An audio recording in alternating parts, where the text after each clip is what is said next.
ప్రజలకు మంచి చేసే ప్రభుత్వం ఉండకూడదనే లక్ష్యంతో ఎల్లో మీడియా పనిచేస్తోందని మంత్రి దాడిశెట్టి రాజా మండిపడ్డారు. కాకినాడ జిల్లా తుని మండలం తాళ్లూరులో మంత్రి రాజా పలు అభివృద్ధి కార్యక్రమాల్లో పాల్గొన్నారు. ముఖ్యమంత్రి జగన్మోహన్ రెడ్డిపై రోజు తప్పుడు రాతలు రాస్తూ ఈనాడు పేపర్ ప్రజలకు ఫ్రీగా పంచిపెడుతున్నారని విమర్శించారు. నూతనంగా నిర్మించనున్న షాదీఖానాకి శంకుస్థాపన, వైఎస్ఆర్ పెన్షన్ కానుక కార్యక్రమంలో పాల్గొన్న పెన్షన్లు, భూపట్టాలు పంపిణీ చేశారు.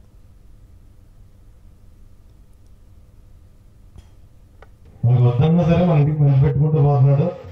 అందులో రోజు జగన్ గారి మీద ఏదో ఒక విషయం, రోజు తెలిసిన వాళ్ళు మనం చూసినా నిజమేనేమో అనిపించే విధంగా తప్పుడు రాతలు, తప్పుడు కోతలు. ఎందుకంటే అతనిది పెత్తందారీ మనస్తత్వం. పేదలకి మంచి చేసే ప్రభుత్వం అధికారంలో ఉండకూడదు. ఏ పరిస్థితుల్లోనూ పేదలకు మంచి చేస్తున్నాడు కాబట్టి జగన్మోహన్ రెడ్డి గారు ముఖ్యమంత్రిగా ఉండకూడదు అన్న ఉద్దేశంతో పేపర్లో బురద జల్లడం, రోజు బురద జల్లమే జగన్ గారి మీద. తప్పుడు మనుషులు, తప్పుడు దారి వాళ్ళది. మనం చూసాం జగన్ గారు చేసి మంచి పనులు. ఈ మంచి పనులు చూసి తర్వాత కూడా మనం జగన్ గారిని మనం గుండెల్లో పెట్టుకుని ఆయన మళ్ళీ మనం గెలిపించుకోకపోతే ఇలా మంచి పనులు చేసేవారు ఎవరు కూడా దొరకరు.